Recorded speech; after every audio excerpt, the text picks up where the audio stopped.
Bom dia! Começa agora mais uma edição do Bom Dia Baixada.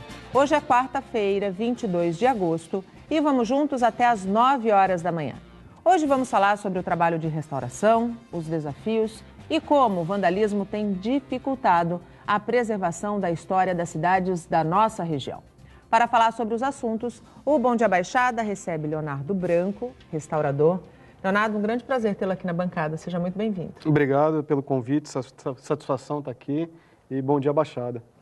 E também Paulo Eduardo Costa, presidente do Instituto Histórico e Geográfico de São Vicente. Paulo, um prazer também tê-lo aqui na bancada. Muito bom dia. Muito obrigado. Bom dia aos nossos telespectadores. Espero que a gente possa passar um pouquinho de conhecimento para as pessoas e informação, que é o mais importante. Que é o mais importante, sem dúvida nenhuma. E a partir de agora, você também pode participar do nosso programa, fazer sua pergunta para os nossos convidados pelo nosso WhatsApp, que é o 13988779496, pela nossa fanpage no Facebook, onde já estamos simultaneamente ao vivo. E hoje, quarta-feira, tem sorteio de brinde da nossa parceira Shining Blue Cosméticos.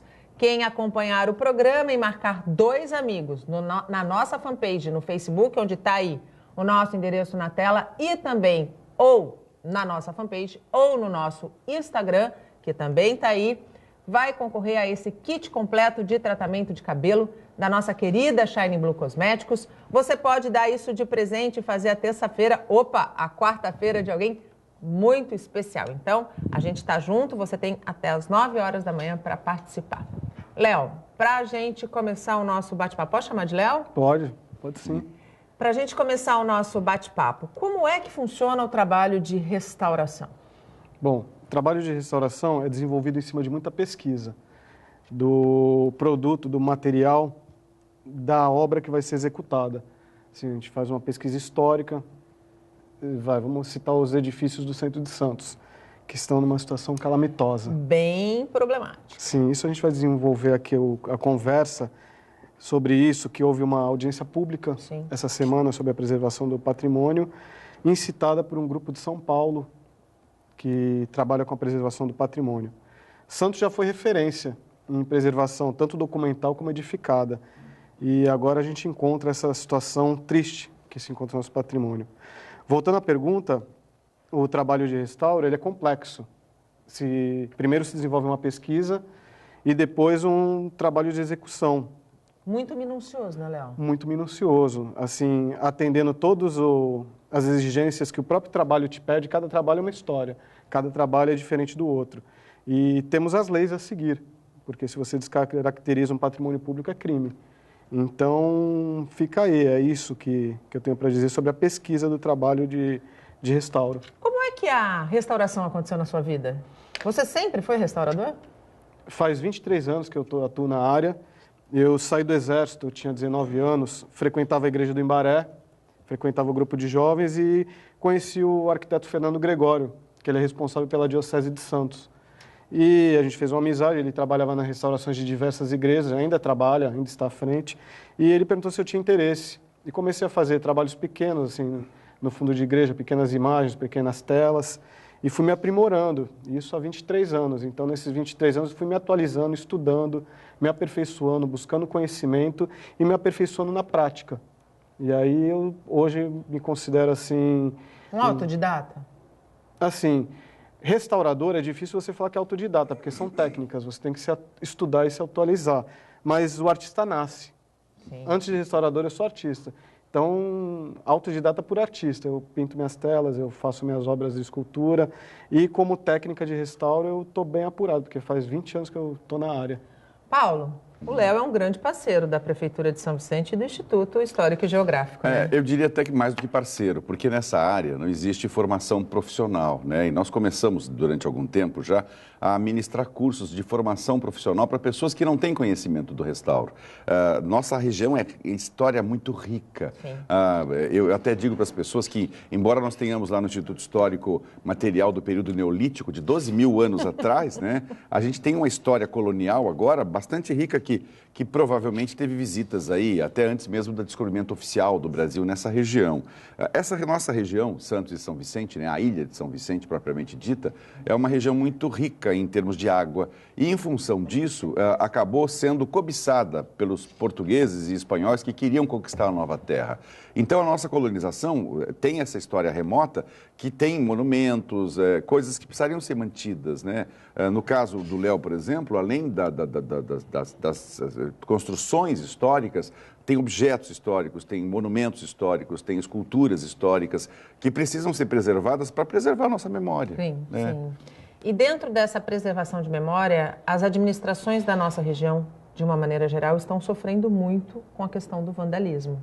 São Vicente também tem sido alvo de vândalos? Na verdade, todas as cidades da região estão sofrendo isso, né? Objetivamente, o vandalismo existe porque as pessoas não conhecem a riqueza histórica que tem.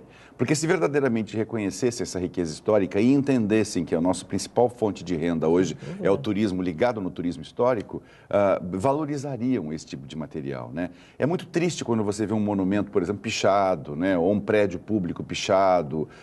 Por exemplo, o Instituto Histórico Geográfico, lá durante muito tempo nós recebemos o uso dos pichadores. Eles pichavam os muros e tal, porque é cultural isso. Infelizmente, cultural do lado negativo, né? E aí a gente ia no contraponto. Você picha, eu conserto. Você picha, eu conserto. Um dia cansaram de pichar, né? E eu tenho lá uma equipe de pronto. Se picharem hoje, amanhã vai estar pintado de novo. Então, vamos convencer as pessoas que isso não é um bom negócio. Vamos pensar em preservar, em mostrar o que a gente tem de melhor de potencial, né? No caso do vandalismo em São Vicente, o último alvo foi a estátua do Toninho Campos. Isso. Vai dar para recuperar, Léo? Então, uma imagem, são compostas de duas imagens. Uma imagem vai dar para recuperar e outra eu vou fazer uma reprodução. Porque ela foi danificada ao ponto que fica inviável fazer o restauro. Por causa que ela não tem assim tem a história da pessoa, do cotidiano da cidade. Mas aí em si, a peça, ela não tem um valor histórico, patrimonial. Então eu vou reproduzir a peça porque ela foi muito danificada. O tempo que eu gastaria restaurando a peça, eu faço uma com um acabamento melhor, entendeu? Em quanto tempo esse trabalho vai estar concluído e os moradores de São Vicente vão poder ter a restauração da peça que pode ser restaurada e a reprodução da peça? Em torno de 90 dias, a partir do ok da Codesave, que é responsável pelas praças. Entendeu? A partir que eles me derem o ok, já está no meu estúdio tudo, mas tem os trâmites documentais. E assim que for dado ok, eu inicio o trabalho e em 90 dias está concluído. Paulo, você também, além de presidente do Instituto Histórico e Geográfico de São Vicente, é secretário adjunto de Cultura. Sim. E a preservação do patrimônio histórico tem tudo a ver com a nossa cultura. E você bem colocou que as pessoas ainda não dão a importância que deveriam dar a esses monumentos. Como mudar essa realidade? Eu entendo, particularmente, que a cultura é um instrumento de transformação social. E quando eu falo isso, eu não digo uma frase feita. Eu digo isso no sentido de que, a partir do momento que as pessoas têm conhecimento do seu meio social, elas começam a exigir mais, cobrar mais e se comportar melhor como cidadãos. Esse caso, por exemplo, das estátuas, é uma história muito triste, porque são de duas personalidades da cidade, não é uma só, são duas estátuas. Uma do Toninho Campos, que era um conhecido comerciante da cidade, que tinha lá um restaurante que durante anos serviu à sociedade da cidade e que acabou sendo uma grande referência dentro de São Vicente. E a segunda é do Walter Martins, do Valtinho, da banca de jornais, onde tinham as discussões políticas, isso desde 1930, mais ou menos, 1920, até 1980, era o centro efervescente, o centro em ebulição da cidade, justamente na praça principal, que é a Praça Barão do Rio Branco. Então, assim, é triste você ver as pessoas vandalizando por vandalizar. Eu não sei que prazer ele tem de vandalizar ou destruir as coisas. Eu lamento que isso aconteça, mas é importante a gente preservar, especialmente a partir do momento que conhecer. Então, o que nós estamos fazendo agora? Nós estamos levando o conhecimento aos bairros, nós estamos levando os equipamentos culturais aos bairros, estamos fazendo atividades culturais para que as pessoas se sintam integradas ao seu meio. E como que tem sido a resposta da população quando você leva a ela a cultura de maneira acessível? Extremamente positiva, porque veja bem, a partir do momento em que você começa a mostrar para as pessoas, a gente fala de escultura, porque acabamos de falar de duas esculturas, todo mundo conhece a figura do Vitor Brecheret, o grande escultor, que foi o cara da Semana de Arte Moderna, o vibrante Vitor Brecheret. Ele morava em São Vicente, ele tinha casa no Parque Prainha, ele usava as pedras do Parque Prainha, ali daquele canto da Praia de Paranapuã, conhecida Praia das Vacas, para fazer esculturas que hoje estão espalhadas no mundo inteiro. Então, assim, a partir do momento que você diz, puxa vida, mas se eu tive um Vitor Brechery aqui, se eu tive um Menotti Del Picchia morando em São Vicente, se eu tive, por exemplo, uma Ivani Ribeiro, que foi uma das maiores dramaturgas, né, deste país, junto com a Janete Claire, que nasceu lá e viveu lá. Tivemos até um santo, André de Soveral, né, que nasceu, foi batizado e hoje é Santo André de Soveral. José de Anchieta, Frei Gaspar da Madre de Deus, que nasceu... Foi a primeira cidade do país. Exato, tão agregada. E quando a gente fala em São Vicente como capitania, a gente não está falando só de São Vicente, está falando de Santos também, de Guarujá, de Praia Grande, de Cubatão, desta região toda. Então, assim, a partir do momento que você começa a mostrar para as pessoas que aquele solo delas é um solo especial e que eles têm que ter orgulho disso, eu acredito que o vandalismo vai terminando. Você sabe que eu falei recentemente de fazer uma palestra num bairro muito endêmico, chamado Vila Margarida, né, próximo da grande, antiga favela, porque antigamente chamava gueto, depois virou favela, hoje agora a comunidade. A comunidade da Vila Margarida, a comunidade do México 70. E quando eu comecei a contar para aqueles alunos todos, que tinham em torno de 500 alunos, num maxi audição, eu comecei a falar um pouquinho da história de Dona Margarida Pinho Rodrigues, por exemplo, né, que deu nome à Vila Margarida. E aí falei do Áureo Martins Rodrigues, né, do marido dela. As pessoas ficavam fascinadas de saber do seu passado, né? Puxa, eu faço parte disso, eu estou aqui. Então você vê uma mudança de paradigma muito rápida.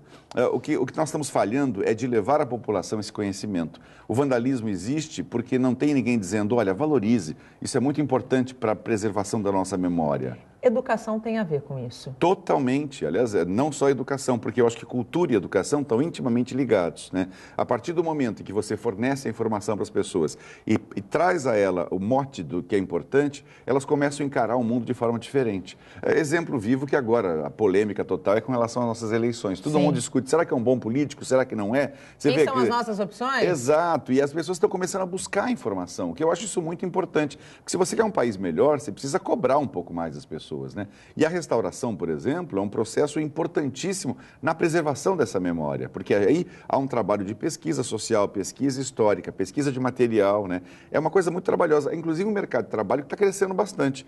Por isso que o curso que o Leonardo ministra lá no Instituto foi tão concorrido e agora nós pretendemos abrir novas turmas justamente no sentido de formar mais pessoas, porque não é só São Vicente e Santos que tem monumento. Itanhaém, Peruíbe, Mongaguá, todas as cidades do litoral são importantes historicamente por conta dessa ocupação que, segundo consta, começou por volta de 1502, quando esteve aqui Américo Vespúcio e nominou esta ilha onde nós estamos como Ilha de São Vicente.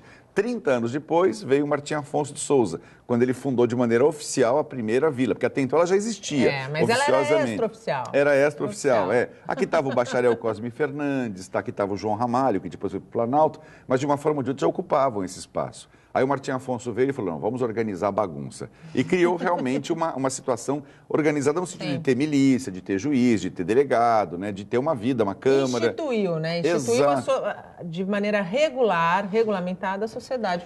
Agora, vê só a importância. Se a gente tem uma situação como essa, né, nós somos o polo principal das Américas. A vida colonial das Américas... Começou aqui. América do Norte, América Central, América do Sul, começou exatamente aqui. Exato. Então, a gente tem que valorizar esse nosso solo e atrair o turista justamente para esta história rica. E aí, consequentemente, mostrar esses monumentos, essas construções, essa parte tão rica. Santos, por exemplo, tem um centro maravilhoso, um centro histórico ligado à época do café. Né? A grande boom econômico dessa região foi o café. Então temos aquela Bolsa do Café linda e aquelas ruas todas, a Rua 15, maravilhosa. Aquele centro cheio de casarios que mereceriam as mãos do Leonardo, que aliás está já num projeto... alguns prédios ele já está restaurando e vai começar a restauração agora, não é isso, Leonardo? Então, em relação ao poder público, um bom gestor. O que o Paulo está fazendo em São Vicente é um trabalho de um bom gestor, valorizando a história, a cultura e nossos patrimônios. Em Santos está um problema grave com o descaso do nosso patrimônio. Isso não adianta jogar pano que todo mundo vê. Você dá um passeio no centro, é uma cidade fantasma. É uma cidade abandonada, é uma cidade sucateada. Patrimônios literalmente tombando. Tombados literalmente tombando também, né? Tombados e tombando, tanto do poder público como do setor privado. Assim, eu tenho um cliente que ele está com um projeto de restauro sendo aprovado no Condepasa de Santos há 4 anos. Quem tem cacife para aguentar 4 anos pagando imposto, querendo desenvolver um trabalho num prédio, é difícil. E fora o poder público, assim, tem a Fundação Arquivo e Memória de Santos, que é responsável pelo Outeiro, pelo Casa do Trem Bélico, pela Frontaria Azulejada, Prédios esses que são patrimônio público nosso, não é da administração que vai passar, e não estão sendo cuidados, estão o quê? Estão sucateados e fechados. O Outeiro, que é a fundação de Santos, virou uma cracolândia, está abandonado. A Frontaria Azulejada, que é uma casa para o povo fazer eventos, uma casa maravilhosa, está fechada, está sucateada, está derretendo, ela está caindo nos azulejos e por dentro, estruturalmente, ela está caindo. Isso é o quê? Isso é a política errada de restauro. O restauro não existe se não existir o projeto de conservação, preservação. Tanto que a profissão é conservador-restaurador. Você tem que ter um projeto de conservação. Se você vê o Coliseu... Não adianta só restaurar e ali deixar, porque o tempo vai agir. Vai agir. Você vê o Coliseu está desmoronando. Foi gasto milhões, foi gasto 128 milhões em 10 anos.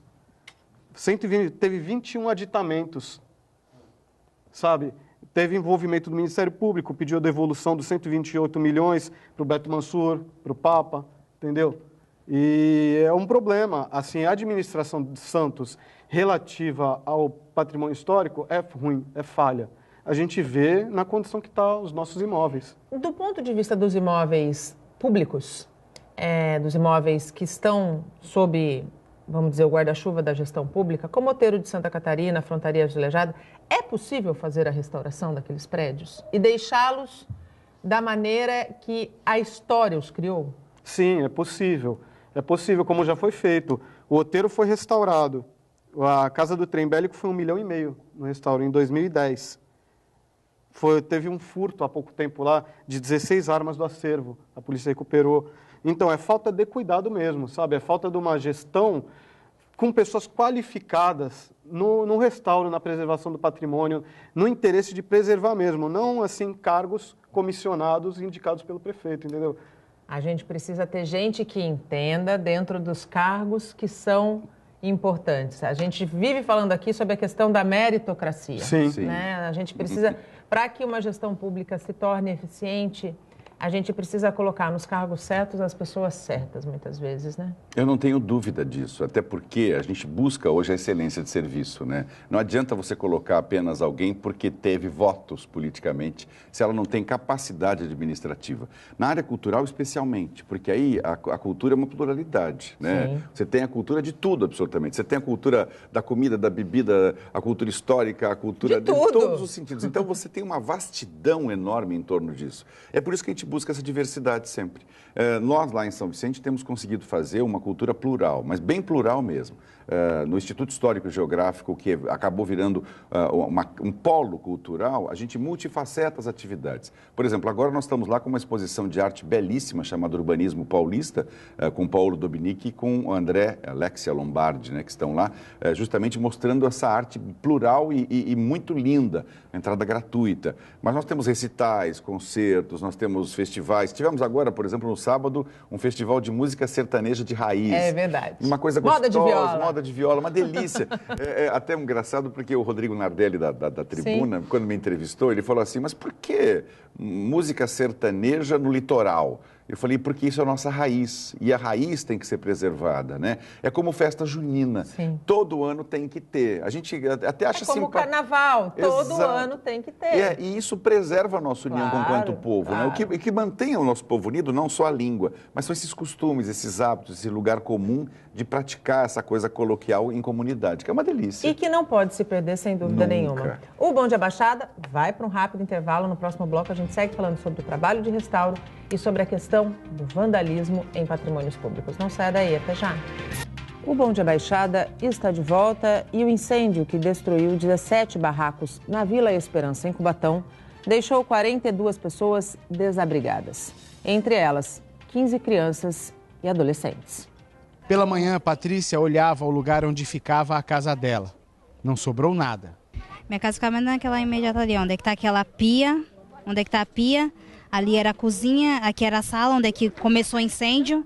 E ali era um cano, onde é que eu quebrei, né, para tentar esguichar água para lá, mas só que não tinha água nos canos. Não sobrou nada? Aí não sobrou nada. O incêndio começou na casa dela mesmo. Foi por volta das 11 da noite de ontem. Patrícia conta que estava no banho. Quando eu entrei para dentro do banheiro, que virei para pegar o sabonete que ficava na parte perto da porta do banheiro, eu notei que estava saindo umas fumaça. Quando eu vi a fumaça, Eu saí para fora do banheiro, minha filha estava sentada no sofá, aí a cortina estava pegando fogo, aí eu corri para fora, tentei apagar o fogo, mas só que estava sem água, não tinha água. Eu chamei a vizinha, mandei a vizinha pegar a balde, ela falou, não tem água na torneira.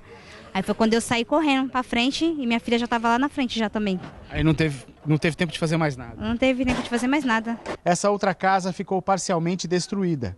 A dona está fora, quem tomava conta era a irmã, Dona Elizabeth.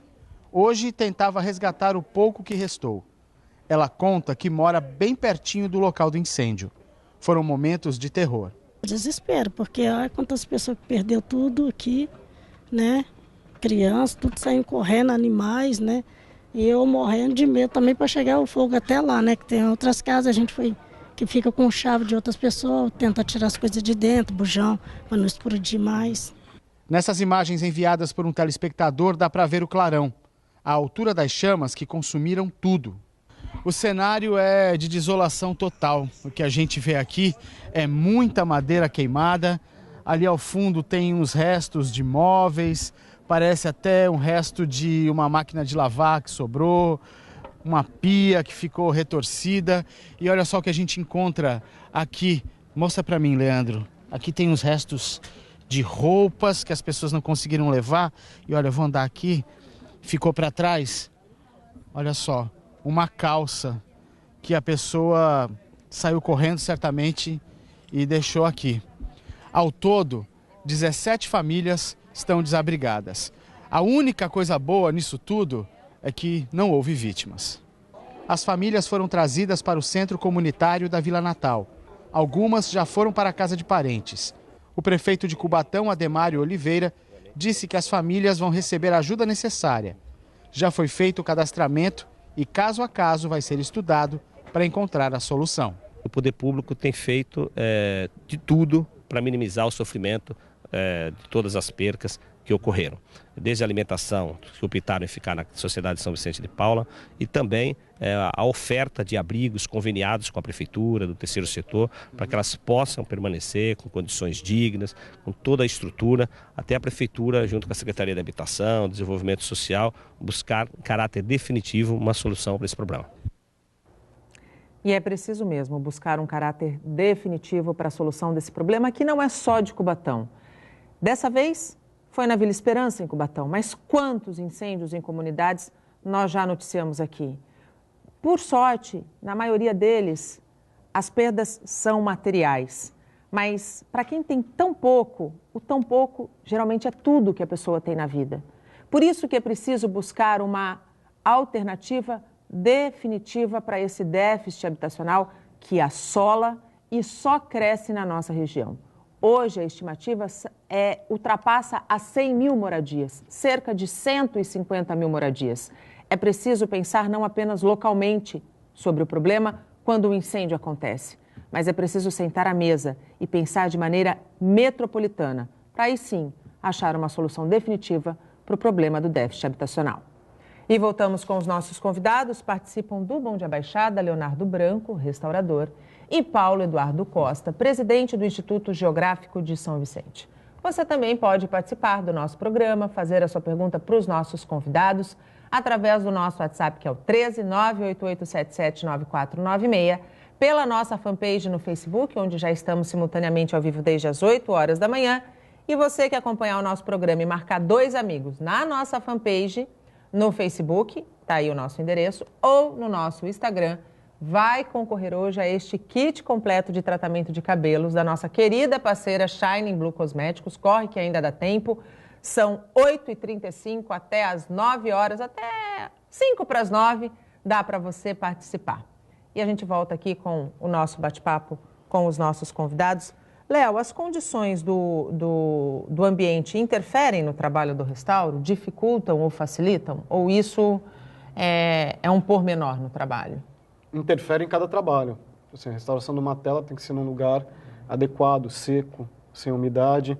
E a restauração de uma fachada de prédio é no tempo mesmo. A gente espera só abrir o sol para a gente poder estar executando o serviço.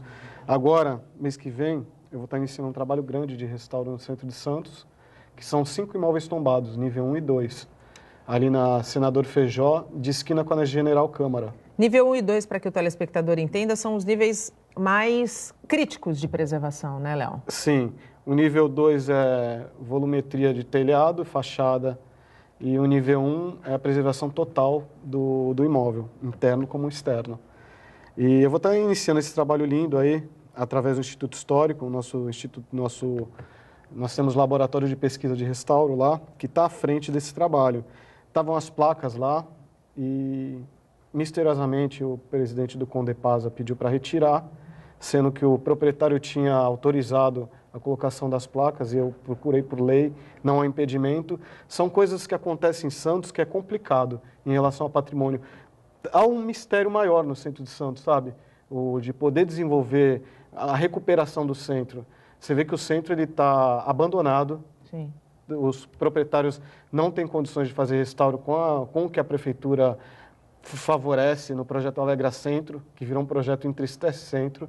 É só você andar pelo centro, você vai segunda-feira de manhã, é como se fosse domingo, há uns 10, 15 anos atrás, não tem ninguém no centro. Recentemente eu acompanhei um seminário que aconteceu na Associação Comercial de Santos, na verdade, a 7ª edição do FICOM, e o prefeito Paulo Alexandre anunciou, entre outros atrativos e benefícios para quem investir no centro da cidade, muito em virtude do uso e ocupação do solo, ele anunciou uma revitalização do Alegra Centro. Nesse sentido, você acredita que essa revitalização vai facilitar o trabalho ou não? Se for um trabalho bem desenvolvido que favoreça o proprietário, porque hoje não favorece. Hoje não favorece isenção de impostos. Esse proprietário que eu estou com esse imóvel, eu restaurei o imóvel dele, que foi o primeiro hotel de Santos, foi o Hotel Roma. Foi incendiado, hoje é o restaurante do Washington, o primeiro prédio da Senador Feijó. É um prédio lindo ali, foi mais de 200 ornamentos que eu reproduzi na fachada. Ficou impecável, isso há 10 anos. O proprietário não consegue isenção do imposto que o Alegra Centro propõe. Sabe, já deu entrada, já tramitou no Condepasa, junto com o vice-presidente do Condepasa, e não tem resultado, sabe? É complicadíssimo. Não sou eu que falo, é o que é visto, é o que acontece. Dentro da 7ª edição do FICOM, alguns empresários da construção civil questionaram, inclusive, as leis de tombamento, que são muito rígidas. Na opinião de vocês, é preciso também haver uma flexibilização nessa questão da lei de tombamento para que a gente possa fazer uma preservação e resgatar uma história e mantê-la viva? Olha, Nathalie, não só flexibilizar a lei de tombamento, como criar facilitantes para que o empresário, o proprietário do imóvel, tenha isenção dos impostos e incentivos fiscais em cima disso. Você não consegue cobrar de alguém uma atitude se você não oferecer a ele uma contrapartida. Então, nós precisamos mudar esses paradigmas, né? E também o poder público, de uma forma ou de outra, estimular essa restauração através de outro tipo de incentivo. Não só isentando IPTU por um período mais longo, mas estimulando, por exemplo, e dando bônus a quem faz esse tipo de trabalho, dando uma isenção mais larga, por exemplo. Olha, restauramos o imóvel, gastamos, 300 mil reais na restauração, então vai haver 300 mil reais de isenção desse imposto para a pessoa poder se estimular. Nós temos que desburocratizar todo o processo, inclusive a própria legislação que estabelece o tombamento, ela tem que ser flexibilizada. Nível 1, nível 2, muitas vezes a gente tem a questão dos níveis que a gente descobriu, conversando com o pessoal no FICOM, existe inclusive tombamento por valor sentimental, muitas vezes. E você não sabe, o nosso maior problema também dentro desse processo é a burocracia. Nós criamos no Brasil essa burocracia exagerada. Tudo é carimbo, tudo é laudo, tudo é opinião, parecer, né? Nós temos que tentar desburocratizar, limpar um pouco isso. Aliás, é uma proposta de praticamente todos os candidatos à presidência da República de dar uma limpada nesse excesso de impostos, de regras, de leis, de carimbos. Facilitar um pouquinho a vida, né? Porque já está tão complicada. Ou simplificá-la, né? Esse é o processo correto. Eu acho que a gente consegue. Eu queria aqui fazer uma pausa só para agradecer até a participação do telespectador e a interação com o telespectador aqui. O Marcelo Gerim, parabéns pelo trabalho e valorização da história de São Vicente. A Beatriz Muniz, bom dia. O Álvaro, bom dia. Ele aqui comenta a questão do incêndio na Vila de São Vicente. Diz que exatamente, o povo só vai parar quando morrer muita gente, nem isso, socorro. A gente precisa realmente rever as condições que estamos oferecendo aos menos favorecidos. A gente precisa diminuir essa desigualdade para que a gente crie mecanismos de atender essa população menos favorecida. Continue participando, porque você vai não só interagir com os nossos convidados, mas também concorrer ao kit da nossa parceira, da Shining Blue Cosméticos. que tá aí, é um kit de completo para cabelo, e pode ser homem e mulher, porque você pode presentear a namorada, a amiga, pode presentear a mãe, enfim, pode fazer uma quarta-feira aí do pessoal mais feliz. Voltando à questão do tombamento, Léo, você concorda com o Paulo? A gente precisa flexibilizar essas leis? Sim, é complicado, porque aí vai de governo federal, que as leis vêm do IPHAN, né, que é o Instituto Nacional de Preservação.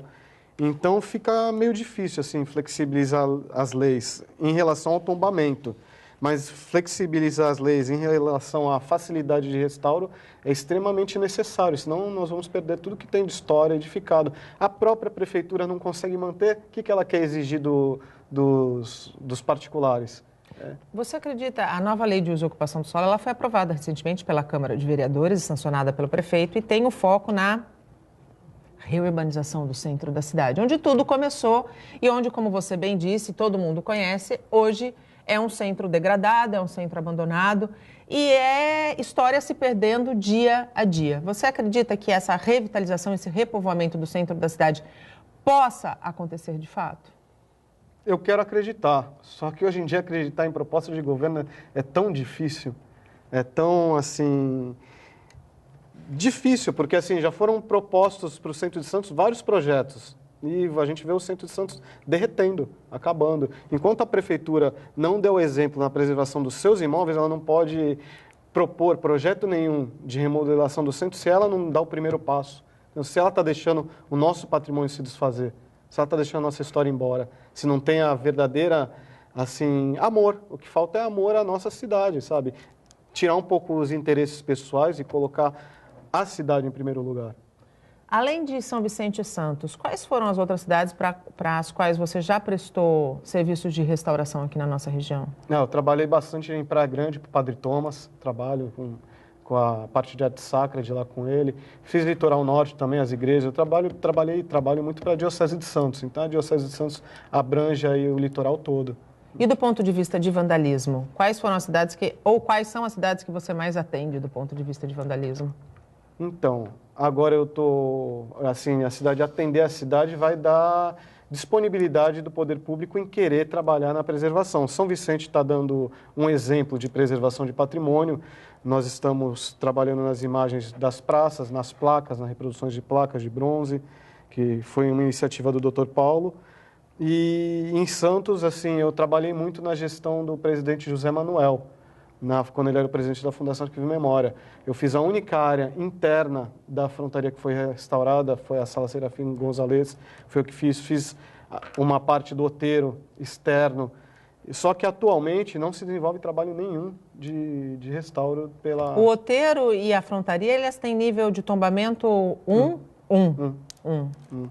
E o outeiro fechado Cracolândia, com a nossa história ali se derretendo, e a frontaria dia a dia soltando os azulejos, que seria, não é mentira, há 5 anos eu vou na Fundação Arquivo e Memória, falo com a presidente, eu vou no gabinete do prefeito, falo com o Thiago Leal, que agora não é mais ele que está lá, sabe, levando propostas simples. A preservação é muito mais simples que o restauro. É como a prevenção, muito mais simples e barata do que tratar da doença em nível avançado. Eu chegava com projetos de fixação dos azulejos, é simples, sabe, passa fácil no Condepaz, te apresenta o projeto aprovado, a gente vai lá e faz a manutenção de preservação.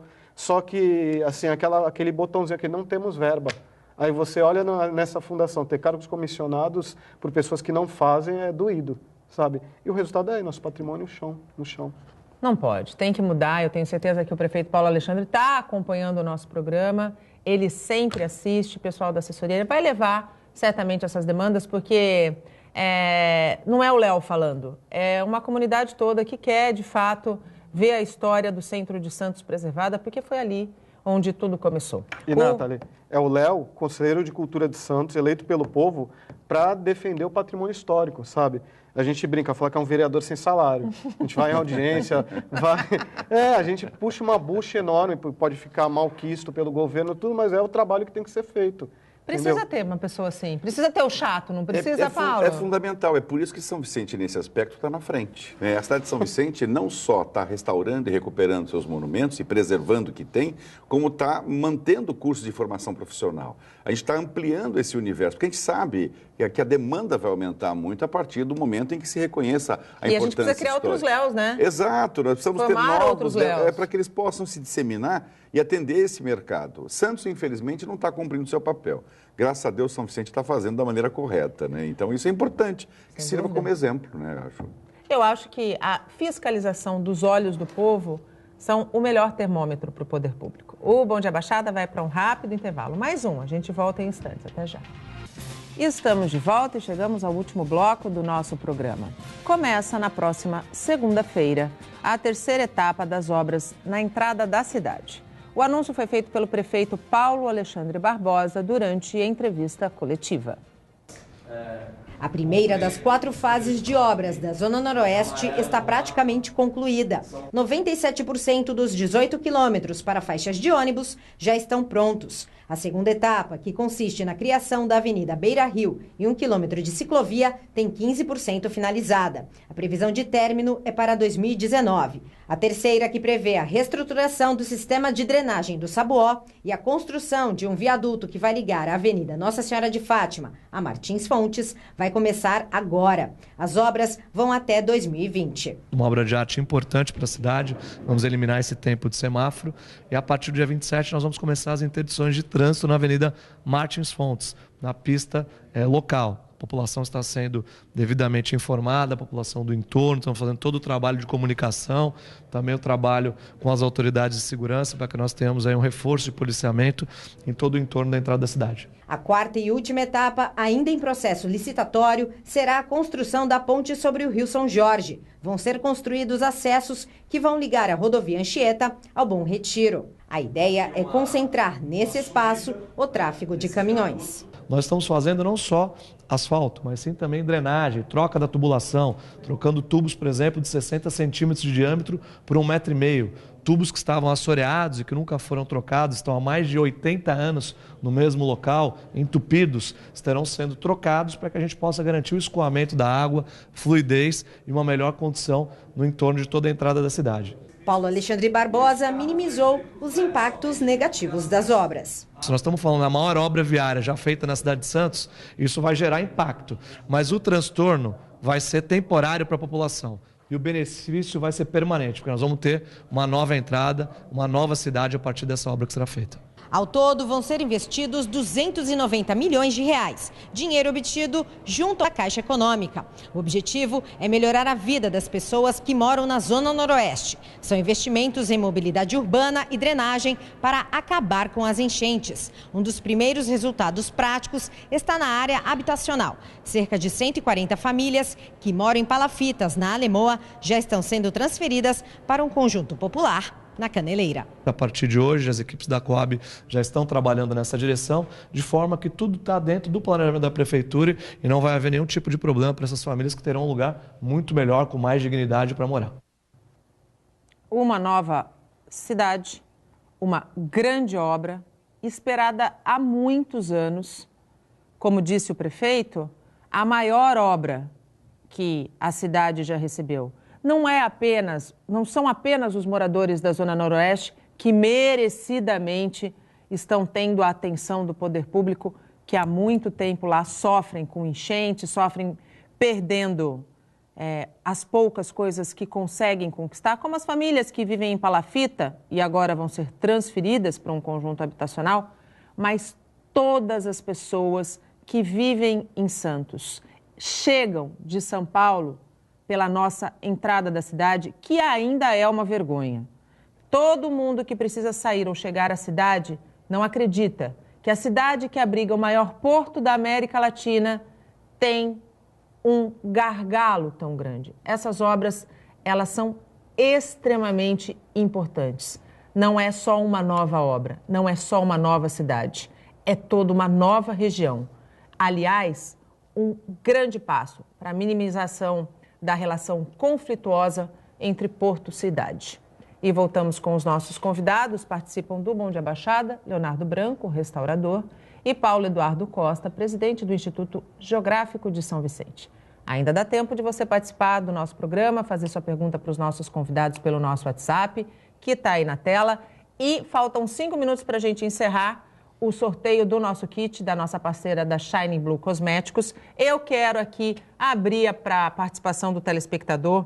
Tem muita gente participando, muita gente assistindo, muita gente repercutindo aqui o nosso assunto principal, que é a restauração, é a preservação do patrimônio público. Todo mundo, Beatriz, o Álvaro, a Cláudia, todo mundo falando aqui que é de fato importante, no caso do centro, valorizar o centro da cidade.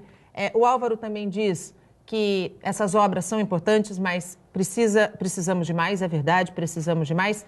Mas é importante que sempre a gente dê o primeiro passo, viu, Álvaro? O importante é dar o primeiro passo. E essas obras na entrada da cidade estavam, há muito tempo sendo esperadas. Daqui a pouquinho eu vou anunciar quem leva esse kit da Shining Blue Cosméticos. É um kit completo de tratamento de cabelo, mas antes eu quero fechar aqui o nosso bate-papo com os nossos convidados, falando a respeito da restauração de Martim Afonso. Você foi um dos responsáveis, aliás, você foi o responsável. Como foi esse trabalho? Martim Afonso é uma figura tão importante para a nossa história e tão importante para a história de São Vicente. É, muito importante. Da figura, deixa o Paulo falar, que ele fala melhor do que eu, mas do restauro, foi muito gratificante, porque assim, a administração anterior de São Vicente tinha abandonado tudo na cidade. Pode soltar as imagens para mim? A gente tem algumas imagens dos trabalhos do Léo que eu acho que valem muito a pena. Aí a gente está falando... A entrega da área restaurada na Casa da Frontaria Azulejada. Que linda como ela é restaurada. Aí foram meses de trabalho, foram 3 meses, um preparo especial para não fugir à original. Ela estava bem judiada e foi um trabalho fenomenal. Aí são minhas alunas do curso de restauro trabalhando no Martim Afonso, na reconstituição do braço do Martim Afonso. Ele ficou sem braço durante anos, então ele já está conhecido como o João Sem Braço, em São Vicente. E o Padre Anchieta como o caçador de corrupto, que tinha colocado um cano. Então estavam bem deterioradas assim, o nosso patrimônio em São Vicente. Graças a essa nova administração, está sendo um trabalho... Olha que linda essa fachada que eu restaurei no centro de Santos. Eu fiz um apanhado rápido de fotos, ali na General Câmara, do Nunes, o proprietário é o Nunes, um cara muito gente boa. E em relação à restauração do Martim Afonso, é gratificante, né? Tanto dele como do Padre Anchieta, porque é a nossa história, é a nossa base ali. E foi muito satisfatório a presença dos alunos do curso de restauro, o curso de restauro que é ministrado no Instituto Histórico e que está entrando também agora no Via Rápida, do projeto do Governo do Estado, que o Barreto está à frente, que também puxou o curso para lá. E sobre Martim Afonso, nosso Paulo... Foi muito importante, né? Sempre importante. Aliás, a preservação desses vultos históricos nos remete a esse passado tão rico que nós temos dentro da história. Sem dúvida. O próprio prédio do Instituto Histórico e Geográfico, que é uma casa construída em 1890, né, onde funciona até o Café do Barão Charmoso lá, ele contém um acervo muito precioso. Nós temos 23 mil peças no Museu Histórico Geral da cidade. Como eu disse a você no início do programa, objetos desde o período neolítico, de 12 mil anos atrás. Da fase pré-colonial, da fase colonial, nós temos uma quantidade enorme de instrumentos que podem mostrar a nossa rica história. Temos uma biblioteca com 36 mil volumes, com livros, inclusive, do século XVIII e século XIX, que são coisas, assim, bastante raras e difíceis que a gente não tem conhecimento, né? Aquele casarão em si já é um exemplo vivo de restauração, porque ele está lá no centro de São Vicente, mostrando a pujança da cidade durante o período que começou por volta do final do Império, até praticamente aí 1970, quando a cidade ainda tinha a riqueza dos empresariados, que eram... O empresário trabalhava no Porto de Santos, mas morava em São Vicente. As grandes mansões estavam lá, as grandes fortunas estavam lá.